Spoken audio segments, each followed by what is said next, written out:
tout le monde, je reviens dans une nouvelle vidéo, vidéo que je recommence pour la deuxième fois puisque mes parents m'ont appelé et que donc j'ai dû couper la vidéo, donc ça m'a un petit peu énervée. Mais bon, donc je reviens dans un tuto pour faire des moules en colle. Voilà, donc j'ai trouvé que c'était une astuce assez bien étant donné que ça coûte pas cher. Enfin, et moi j'ai trouvé franchement que c'était mieux que la pâte au Yumaru. Parce que les moules en colle, je trouve, prennent vraiment tous les détails. Mais quand je vous dis vraiment tous les détails, c'est vraiment tous les détails. Donc là, j'en ai fait un avec un mini Oreo dedans. Et donc il est fait à partir d'un Oreo en pâte Burke qu'on m'avait envoyé. Donc vous voyez tous les petits détails qu'il y a dessus, et ben ils y sont vraiment tous là-dessus. Donc j'ai fait une étoile. J'ai fait un petit nœud. Là pareil, on voit vraiment tous les détails.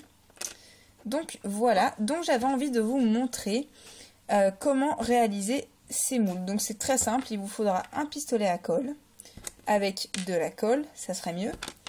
Un papier qui va au four. Je suis sûre que vous avez déjà vu ça, vos parents quand ils font la cuisine, qui font une tarte. Avant de la mettre au four, au fond du plat, ils mettent un papier blanc comme ça. Donc c'est du papier comme ça qu'il faut parce qu'il n'accroche pas. C'est ça qui est bien, c'est que la pâte n'accroche pas et s'enlève très facilement du papier. Contrairement au papier aluminium, là ça colle et alors là vous dites adieu à votre moule. Et donc en plus ce qui est bien, c'est que vous pouvez mouler avec des objets en fimo, en pâte Burke, en métal, en plastique. Et donc là je vais vous montrer comment faire le moule de cette petite plume. Alors c'est une plume Playmobil, mais je trouve que j'ai envie d'essayer en boucle d'oreille, d'en mettre plusieurs de différentes couleurs et je suis sûre que ça va donner un rendu vraiment génial. Donc vous branchez votre pistolet à colle pendant à peu près 10 minutes, même pas 5 minutes, ça chauffe super vite. Là ouais c'est bon, c'est chaud. Et donc on va commencer à en étaler comme ça. Donc en fait vous faites pas des gros zigouigouis partout, vous faites des allées et venues comme ceci.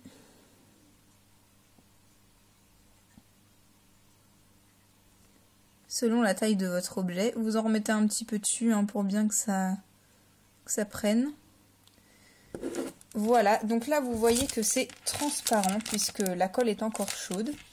Donc vous prenez votre objet et vous le positionnez là. Et moi ce que je fais, c'est que je prends le dos d'un crayon et j'appuie vraiment bien pour que le moule prenne tous les détails. Alors n'hésitez pas à lui faire des petites allées et venues pour pas qu'il y ait de bulles d'air.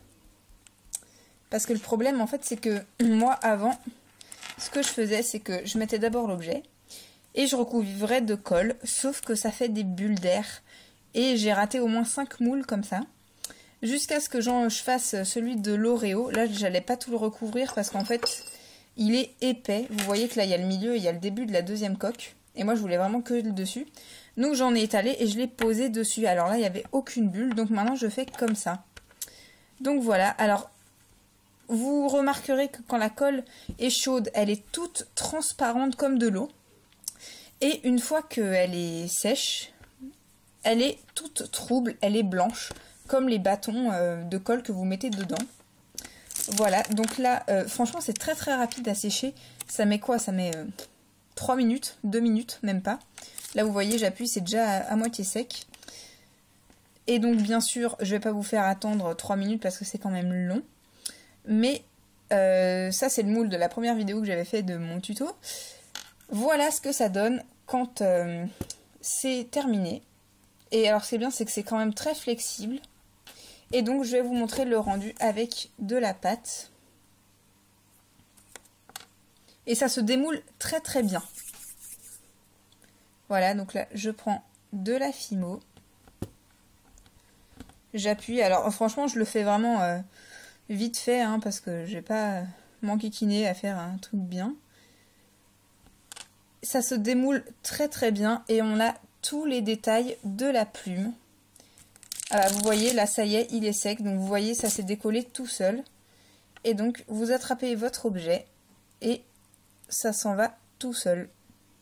Donc c'est bien, maintenant j'ai 3 moules plumes. Voilà, j'en ai 3. Et donc vous voyez qu'il y a tous les petits détails comme au départ. Donc voilà, c'était un tuto super rapide, mais j'espère qu'il vous a plu. Je pense que c'est une astuce que tout le monde ne connaissait pas. Donc je suis heureuse de vous l'avoir fait découverte pour découvrir, pardon. Excusez-moi, je suis un petit peu fatiguée. Pour ceux qui ne connaissaient pas. Et donc je vous dis à bientôt pour une nouvelle vidéo et je vous fais de gros bisous. Salut!